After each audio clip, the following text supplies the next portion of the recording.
Hi friends, this is Bani and welcome to my channel. বন্ধুরা, আজকে আমি তোমাদের জন্য কিছু ইম্পর্টেন্ট ইংলিশ ফ্রেজ নিয়ে এসেছি। এই ফ্রেজগুলোকে তোমরা তোমাদের প্রতিদিনের কনভারসেশনে ব্যবহার করতে পারো। আর এগুলোকে ব্যবহার করে, এগুলোকে সেন্টেন্সে ব্যবহার করে খুব সহজেই তোমরা কিছু বাংলা সেন্টেন্সকে, বাংলা বাক্যকে ইংরেজিতে ট্রান্সলেট করতে পারো। এগুলোর ব্যবহার সঠিকভাবে তোমাদের জানা দরকার। সেন্টেন্সে আমরা এই ফ্রেজগুলোকে ঠিক কোন অর্থে ব্যবহার করছি। আজকে আমি প্রত্যেকটা ফ্রেজের সাথে এক্সাম্পল দিয়ে তোমাদেরকে বুঝিয়ে দেওয়ার চেষ্টা করব সেন্টেন্সে আমরা এই ফ্রেজগুলোকে ঠিক কোন অর্থে ব্যবহার করি, কিভাবে ব্যবহার করি। তো তোমরা বুঝতে পারছো আজকের ভিডিওটা কতটা ইম্পর্টেন্ট। তোমরা কোথাও যাবে না, আমার সাথে ভিডিওটা একদম শেষ পর্যন্ত থাকবে। যারা চ্যানেলে নতুন অর্থাৎ প্রথম আমার ভিডিও দেখছো তারা প্লিজ চ্যানেলটাকে সাবস্ক্রাইব করে নিও, তাহলে যখনই আমি ভিডিও আপলোড করব তোমরা নোটিফিকেশন পেয়ে যাবে। তো আর দেরি না করে চলো শুরু করা যাক আজকের ভিডিও। বাংলায় আমরা প্রায় বলে থাকি সে আমার পাশে বিপদে আপদে দাঁড়িয়েছিল, সে আমার পাশে সমস্ত পরিস্থিতিতে দাঁড়িয়েছিল, সে আমাকে সমস্ত পরিস্থিতিতে সাপোর্ট করেছিল, সমর্থন করেছিল। তো এরকম অর্থে আমরা সেন্টেন্সে কোন স্ট্রাকচার ব্যবহার করতে পারি, কোন ফ্রেজার ব্যবহার করতে পারি। দেখো এখানে আমরা একটা দারুণ ফ্রেজার ব্যবহার করতে পারি। এখানে আমরা বলতে পারি থিক অ্যান্ড থিন। সে আমার পাশে সমস্ত পরিস্থিতিতে দাঁড়িয়েছিল। He stood by me through thick and thin. He stood by me through thick and thin. এবার যদি আমি বলি তারা সমস্ত পরিস্থিতিতে একসাথে থেকেছে, তাহলে সেন্টেন্সটা কি হবে? They have stayed together through thick and thin. They have stayed together through thick and thin. দেখো এখানে আমরা এটাও বলতে পারি they have been together through thick and thin. They have been together through thick and thin. আরেকটা example দেখো, আমি সমস্ত পরিস্থিতিতেই তোমার পাশে দাঁড়াবো। সেন্টেন্সটা কি হবে? I will stand by you through thick and thin. I will stand by you through thick and thin. তো এক্সাম্পলগুলোর মধ্যে দিয়ে আমার মনে হয় তোমরা বুঝতে পারলে সেন্টেন্সে আমরা থিক অ্যান্ড থিনকে কোন অর্থে ব্যবহার করছি। যখন আমাদের সেন্টেন্সে অর্থ করতে হবে বিপদে আপদে সমস্ত পরিস্থিতিতে, তখন আমরা সেন্টেন্সে থিক অ্যান্ড থিনের ব্যবহার করতে পারি। আমরা প্রায় বলে থাকি আমি জিনিসটাকে সমস্ত জায়গায় খুঁজেছি কিন্তু পাইনি। আমি চাবিগুলোকে ঘরের সমস্ত জায়গায় খুঁজেছি কিন্তু পাইনি। এরকম অর্থে আমরা সেন্টেন্সে কোন স্ট্রাকচার ব্যবহার করতে পারি?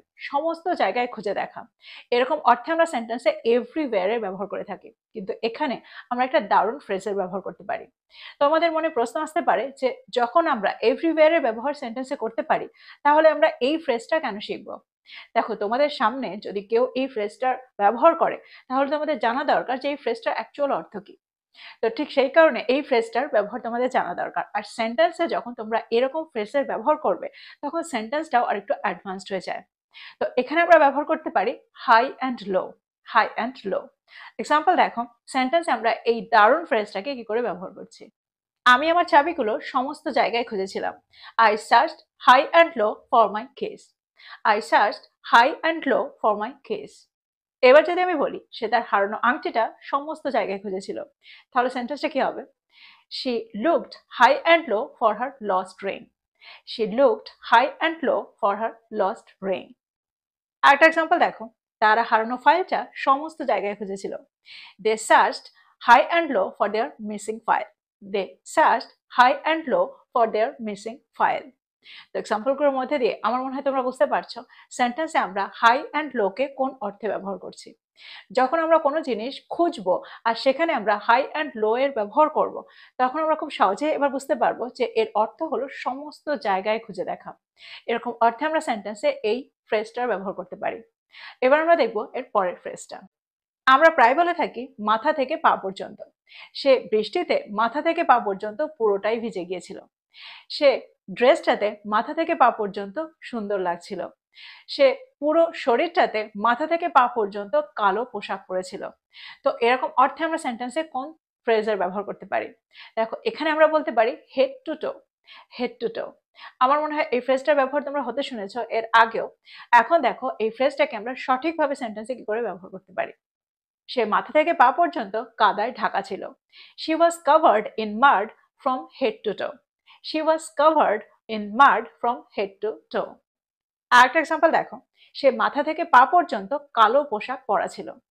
হি was dressed in black from head to toe. He was dressed in black from head to toe. এবার যদি আমি বলি সে তার নতুন পোশাকটিতে মাথা থেকে পা পর্যন্ত চমৎকার লাগছিল, তাহলে সেন্টেন্সটা কি হবে? She looked elegant from head to toe in her new dress. She looked elegant from head to toe in her new dress. সে তার নতুন পোশাকটিতে মাথা থেকে পা পর্যন্ত চমৎকার লাগছিল। তো এই সেন্টেন্সগুলোর মধ্যে দিয়ে আমার মনে হয় তোমরা বুঝতে পারছো সেন্টেন্স আমরা হেড টু টোকে ঠিক কিভাবে ব্যবহার করছি, কোন অর্থে ব্যবহার করছি। এবার আমরা দেখব এর পরের ফ্রেজটা। আমরা প্রায় বলে থাকি বাড়িতে নিরাপদে পৌঁছিও। সে নিরাপদে পৌঁছেছে শুনে আমি শান্তি পেলাম। তো নিরাপদে এরকম অর্থে এই ওয়ার্ডটাকে আমরা যখন ইংরেজিতে ট্রান্সলেট করি তখন আমরা কোন ফ্রেজটার ব্যবহার এখানে করতে পারি? দেখো, এখানে আমরা ব্যবহার করতে পারি সেফ অ্যান্ড সাউন্ড।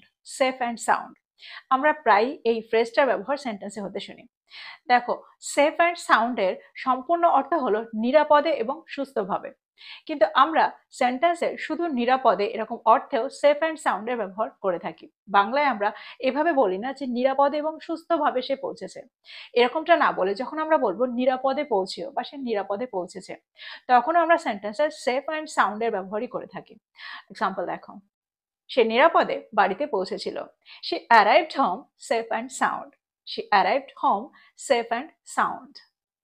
যদি আমি বলি সেনারা মিশন থেকে নিরাপদে ফিরে এসেছিল, তাহলে সেন্টেন্সটা কি হবে?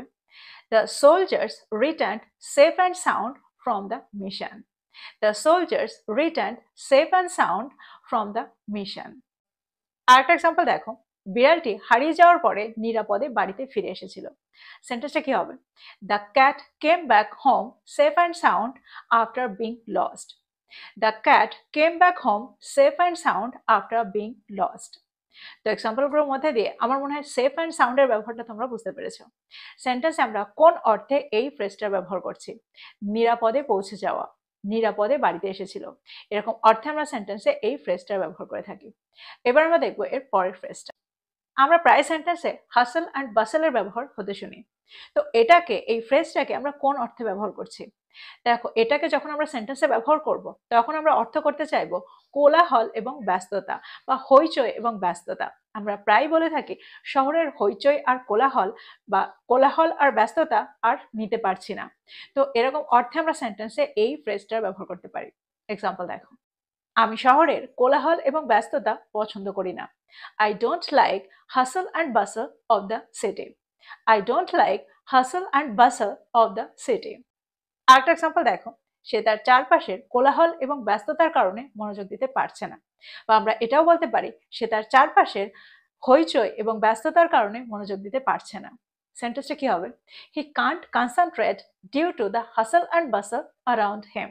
He can't concentrate due to the hustle and bustle around him. তো তোমরা বুঝতে পারছো এই ফ্রেজটার ব্যবহার, হাসল অ্যান্ড বাসলের ব্যবহার, সেন্টেন্সে আমরা কোন অর্থে এই ফ্রেজটার ব্যবহার করছি। এবার আমরা দেখবো এর পরের ফ্রেজটা। দেখো, আমরা প্রায় বলে থাকি বৃষ্টি অনবরত হয়ে চলেছে, অবিরত হয়ে চলেছে। সে অবিরত কাজ করে চলেছে। তো কোনো একটা কাজ অবিরত হওয়া বোঝাতে আমরা সেন্টেন্সে অন অ্যান্ড অনের ব্যবহার করতে পারি। এক্সাম্পল দেখো, ফোনটা অবিরত বেজেই চলেছিল। The phone kept ringing on and on. The phone kept ringing on and on. বৃষ্টি সারাদিন ধরে থেমে থেমে হয়ে চলেছিল, অর্থাৎ একটু হচ্ছিল, আবার থেমে যাচ্ছিল, আবার হচ্ছিল। তো এরকম অর্থে আমরা সেন্টেন্সে অন অ্যান্ড অফ এর ব্যবহার করব। সেন্টেন্সটা কি হবে? The rain continued on and off throughout the entire day. তো তোমরা বুঝতে পারছো এই ফ্রেজটার ব্যবহার। যখন আমরা থেমে থেমে বোঝাবো তখন সেন্টেন্সে অন অ্যান্ড অফ এর ব্যবহার করব। আর যখন অবিরত হয়ে চলেছে, অবিরাম কোনো কাজ হয়ে চলেছে, তখন আমরা সেন্টেন্সে অন অ্যান্ড অন এর ব্যবহার করব। আচ্ছা, আমরা মাঝে মাঝে বোঝাতে সেন্টেন্সে কোন ফ্রেজের ব্যবহার করতে পারি? দেখো, মাঝে মাঝে বোঝাতে আমরা অনেক ওয়ার্ডের ব্যবহার করতে পারি, অনেক ফ্রেজের ব্যবহার করতে পারি। আজকে আমরা শিখবো একটা সুন্দর সহজ ফ্রেজ। আমরা প্রায় বলে থাকি নাও অ্যান্ড দেন। নাও অ্যান্ড দেন সেন্টেন্সে প্রায় তোমরা ব্যবহার হতে শুনবে নাও অ্যান্ড দেন। তো এটারও অর্থ হলো মাঝে মাঝে, কখনো কখনো। এক্সাম্পল দেখো, আমি মাঝে মাঝে হাঁটতে যাই। I go for a walk now and then.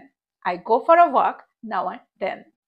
পরের সেন্টেন্সটা দেখো, মাঝে মাঝে আমি একটা ভালো সিনেমা দেখতে পছন্দ করি। সেন্টেন্সটা কি হবে? I like to watch a good movie now and then. I like to watch a good movie now and then. আরেকটা এক্সাম্পল দেখো, যদি আমি বলি মাঝে মাঝে আমি আমার কাজ থেকে বিরতি নেই, তাহলে সেন্টেন্সটা কি হবে? Now and then I take a break from my work.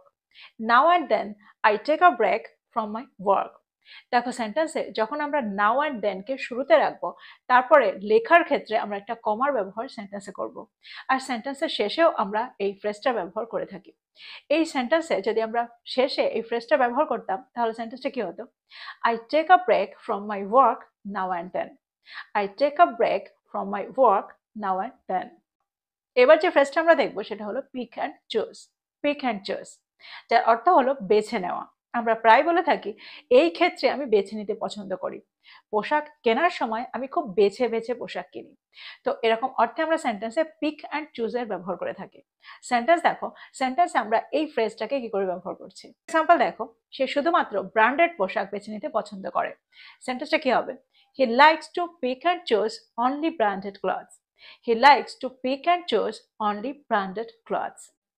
যদি আমি বলি আমাদের বেছে নেওয়ার সময় নেই, কিছু একটা কিনে নাও। We don't have time to pick and choose, just buy something. We don't have time to pick and choose, just buy something. তো এক্সাম্পলগুলোর মধ্যে দিয়ে আমার মনে হয় তোমরা বুঝতে পারছো এই ফ্রেজটার ব্যবহার, পিক অ্যান্ড চুজ এর ব্যবহার। সেন্টেন্সে আমরা কত সুন্দরভাবে, কত সুন্দর অর্থে এই ফ্রেজটাকে ব্যবহার করতে পারি।